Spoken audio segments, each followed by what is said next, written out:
Narito na ang numero 1 pagbabalita sa radyo na araw-araw. Pinakikinggan sa Luzon, Visayas at Mindanao. KBP Golden Dove Best News Program. Mula sa Head News Center ng pinakamaraming himpilan at number 1 na radio network ng bayan, RMN. Ito ang numero 1. RMN News Nationwide. RMN News Nationwide.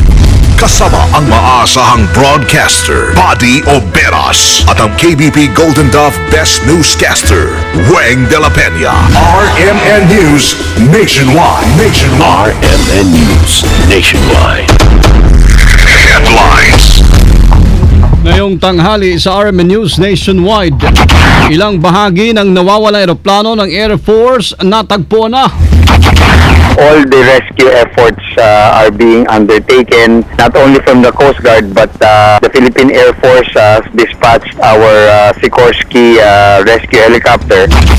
Isa pang labor attaché nakatagdang pauwiin dahil sa kontrobersyal na Sex for Flight scheme o scandal. Sabi naman sir, kailangan pa po talaga akong mag-ano ng katawan, magbenta para lang magka-ticket. 5,000 pabahay para sa mga informal settlers sa Metro Manila, handa na. Meron po kaming hinanda na about 5,000 units po, pwedeng lipatan na anytime. Mandatory drug test sa mga kukuha at magre-renew ng driver's license sinusulong. So, kaya yung mga driver na nag-a-addict or gumagamit ng droga or mga ikangay naglalasing, kapag na-involve sa aksidente, mandatory drug test and alcohol test. So wala silang kawala ngayon. Balitang negosyo, Clark International Airport. Hindi umano magandang alternatibong paliparan sa NAIA. At balitang abroad sa Canada, mga residenteng nasa mababang parte ng Medicine Hat pinalilikas na matapos ang baha. Buong pansang pagsasarang boses ng balita. RMN News Nationwide. Pinakamalaking mga balita abot sa bawat Pilipino saan man sa bansa. RMN News Nationwide.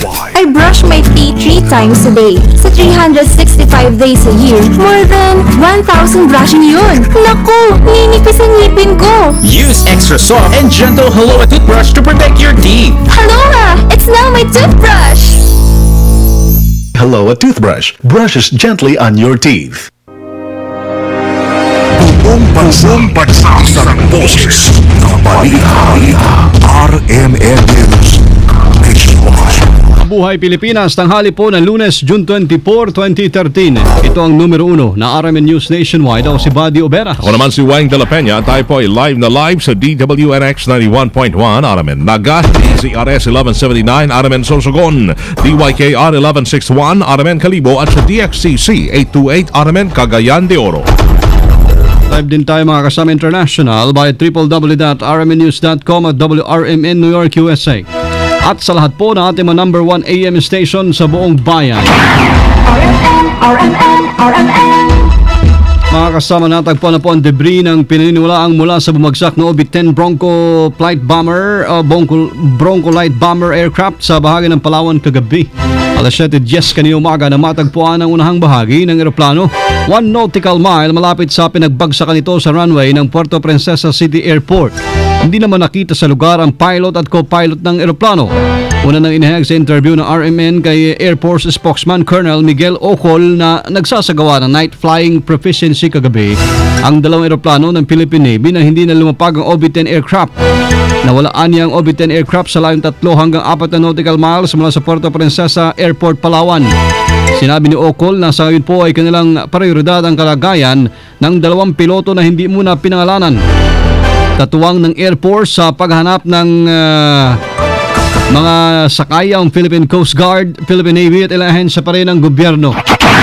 They are on routine night flying proficiency. Kaya po sila nagtitraining nung gabi na yun. All the rescue efforts are being undertaken not only from the Coast Guard but the Philippine Air Force has dispatched our Sikorsky rescue helicopter at nakipagtulungan din po yung Navy Islander. Nabatid na maganda naman mga kasama ang panahon nang lumipad po ang OB-10 aircraft. Kahit hindi malaman ang dahilan ng biglaang pagkawala nito. May follow-up tayo sa patuloy na paghahanap sa nawawalang aeroplano ng Air Force sa Palawan. Kasama natin sa Balita Live, Pedi Sabando ng RMN Palawan. RMN Report!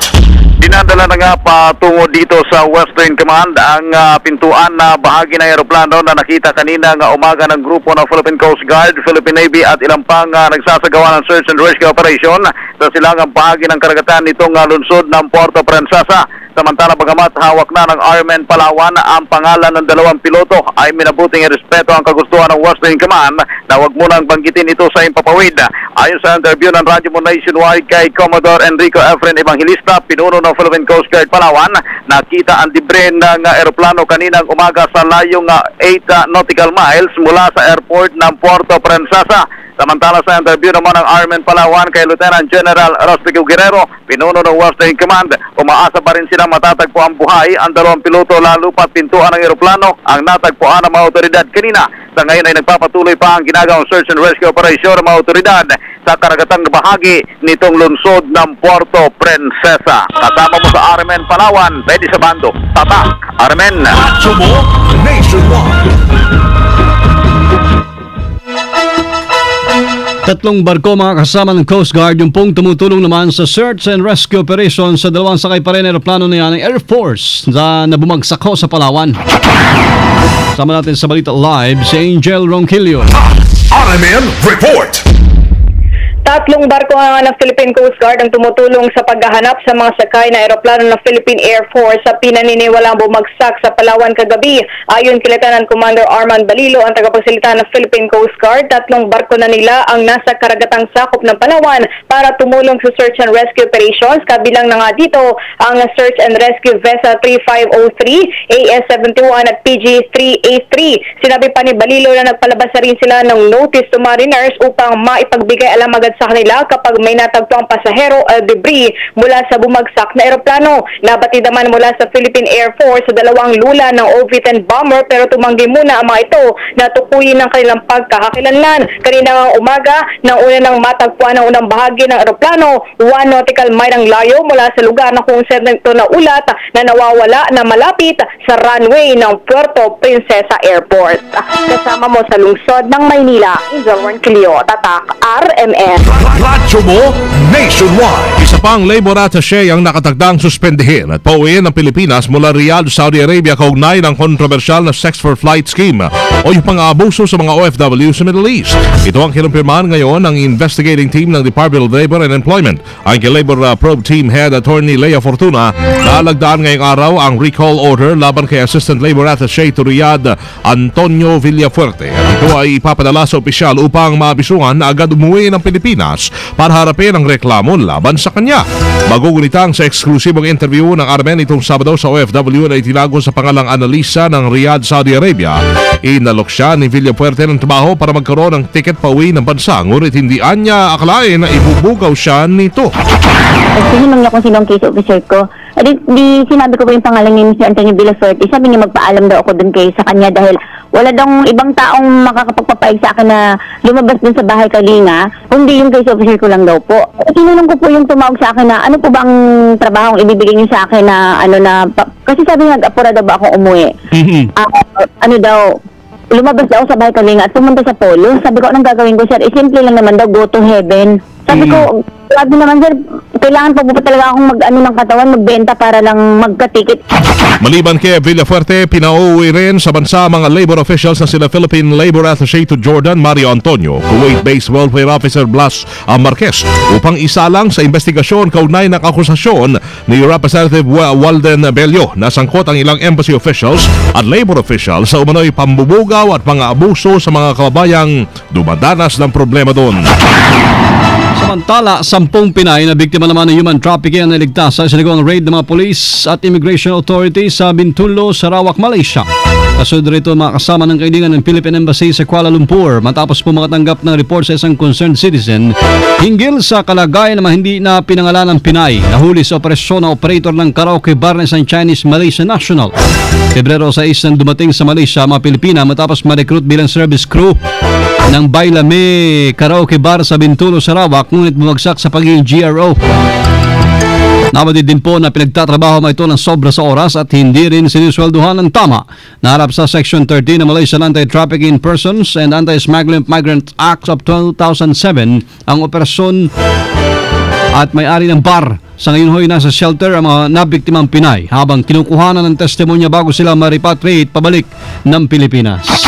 Handa na ang 5,000 pabahay ng National Housing Authority para sa mga informal settlers sa Metro Manila. Sa interview ng RMN kay Atty. Chito Cruz, chairman ng NHA, sinabi nitong anumang oras ay maaari ng paglipatan ng mga disenteng pabahay na inilaan ng gobyerno para sa mga squatter. Ang mga ito ay matatagpuan sa Cavite, Rizal at Bulacan.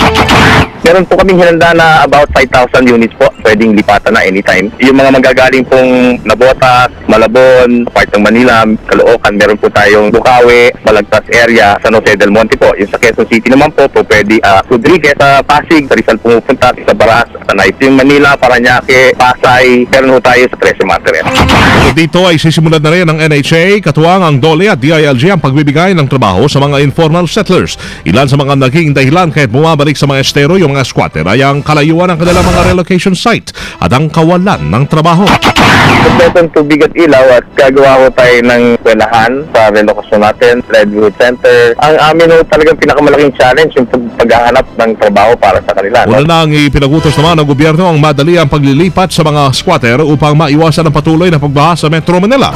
Base kasi sa pag-aaral ng MMDA, kinaramihan sa mga squatters ay nakatira sa ibabaw ng mga estero at daluyan ng mga tubig. Unahing tanggalin ng pamahalaan ang mahigit sa 4,000 informal settlers na nasa waterways sa danger zone sa Quezon City. Ayon kay Chief Ramon Asprer ng Housing Development and Resettlement Department, mayroon na sa lamang hanggang katapusan po ng Hulyo ang mga squatters sa San Juan River at Tulyahan River. Sinabi ni Asprer na karamihan sa mga aalisin sa danger zone at waterways ay lilipat sa mga near site relocation o nasa loob mismo ng Metro Manila. Inihayag naman ni Presidential Commission for the Urban Poor Chairman Hernani Panganiban na makatanggap po ng 18,000 pesos ang bawat pamilya ng informal settlers na paalisin. Sa interview, nilinaw nito na nasabing salapay ibibigay bilang pambayad na upas pansamantala habang hindi pa natatapos ang mga bagay o bahay na itinatayo ng gobyerno para sa malilipat sa nasabing relokasyon. Ang 18,000 na yan, pansamantala, kung on-site sila or near-site, siyempre yung lugar nila, gigibain po yan. Tapos a few meters away, doon itatayo yung bahay nila. Ngayon, pansamantala na hindi pa sila makakalipat doon sa gagawing bahay, yan muna yung intended for the rent para hindi na sila ma-dislocate. So, exclusively para pang rental yan, 6 months yata yan. Sa ngayon po, anyay puspusan ang construction ng mga medium-rise buildings para sa mga informal settlers sa Metro Manila. Inalis na hindi sinusulong, inalis na sa batas ang mandatory drug test na nagkakalaga ng 300 hanggang 400 pesos para sa mga kukuha o magre-renew ng kanilang driver's license. Sa interview ng RMN ay sinabi ni Senador Tito Soto III na inalis na ang mandatory drug testing sa pagkuha ng driver's license na nakapaloob sa Republic Act 10586 o yung Anti-Drunk and Drug Driving Act of 2013. Ito ay matapos na hindi naging epektibo sa 10 taong pagpapatupad nito. Sa bagong batas na pirmahan ni Pangulong Noynoy Aquino na Republic Act 10856, sasailalim na lamang sa drug test yung mga driver na nasangkot sa aksidente o yung mga pinaghihinalaang lasing o nakagamit ng iligal na droga. Nakita natin na hindi effective. 10 taon na mahigit, hindi effective yung provision for drug testing pagkuha ng driver's license. Wala namang pakinabang. 300 pesos, 400 pesos, babayad lahat ng mga kababayan natin kumukuha ng lisensya. Ano nangyayari? Wala. Kumikita lang yung mga drug testing center na accredited ng LTO. Ngayon, itong batas na ito, ang gagawin natin dito, may mahuhuli talaga. Like, for example, ang mandatory drug test ay pag na-involve ka sa accident, yun na lang ang ngayon. Kaya yung mga driver na nag-a-addict or gumagamit ng droga or mga ikamay naglalasing, Kapag na-involve sa aksidente, mandatory drug test and alcohol test. So wala silang kawala yun. Paliwanag ni Soto, kinontra niya ang probisyon tungkol sa mandatory drug testing bago makakuha ng lisensya dahil hindi naman ito nakakatulong sa pagsugpo sa ipinagbabawal na gamot. RMN News Network. Naniniwala isang bangko, ito po yung Standard Chartered Bank, na hindi maganda ang plano ng Administrasyong Aquino ipalit ang Clark International Airport bilang pangunahing palipara ng Pilipinas kapag naisara na ang Ninoy Aquino International Airport. Dahil sa mahirap na transportasyon mula Clark patungo sa Metro Manila. Ayon sa report na nilabas ng SCB, bukod sa mabigat na daloy ng traffic, hindi rin magiging madali para sa mga balikbayan ng mga turistang 3 hanggang 4 na oras sa biyahe mula sa Clark patungong Maynila. Nilinaw din nito na malabo namang makapagpatay ang gobyerno ng tren mula sa Clark dahil bukod sa magastos ay hindi ito kasama sa listahan po ng mga prioridad ng Administrasyong Aquino. RMN News Abroad. Doon sa Canada, nagbabala mga otoridad sa mga mamamayan nila na nasa bababang parte ng Medicine Hat na lumikas matapos ang pananalasa ng baha na kumitil sa buhay ng 3 katao. Ang Medicine Hat ang ika-6 na pinakamalaking syudad sa Alberta na may 60,000 na mga populasyon, kung saan 10,000 sa mga ito ang lumikas sa kanilang mga bahay. Bukod dito, 20 bayan na ang nasa ilalim ng state of emergency dahil sa ilang araw na malalakas na pagulan na naging dahilan ng pag-apaw ng ilang mga ilog sa Western Canada. Tayang nasa 1,000 sundalo, kabilang na yung ilang military planes, ang ipinadala ng gobyerno ng Canada sa Alberta para tumulong sa mga rescue teams. Unang naiulat na 3 bangkay ang natagpuan sa bayan ng High River nung Sabado habang isa naman ang nawawala. Live tayo mga kasama mula sa RMN News Center, Makati City, Metro Manila, Philippines. Inyo pong narinig ang numero 1 RMN News Nationwide, June 24, Lunes ng tanghali 2013. Mula sa Cebu, Mayong Udto, susunod na diyan si kasamang Ken Galinea sa RMN News Diretso Balitang Cebu sa numero 1 pa rin, DYHP 612. Panoorin po mga kasama ang aming naging pagbabalita alas 12 ng tanghali. Sa YouTube, itype labang ang RMN News Nationwide. Salamat po Lord, ay nagkasama-samang muli. Salamat din sa inyong naging panahon sa amin. Kasama niyo po sa serbisyo publiko, ako si Buddy Oberas. At Weng de la Peña. Dito pa rin sa tahanan na may pinakamaraming number 1, pinakamaraming himpilan. Ito po ang RMN, Radyo Mo Nationwide. 60 years ng maasahang public service nationwide. Pinakamalaking mga balita habot sa bawat Pilipino sa man sa bansa. RMN News Nationwide. At alas 12:18. Mare, may bago daw benefit package ang PhilHealth simula April 1. Totoo yan. Yan ang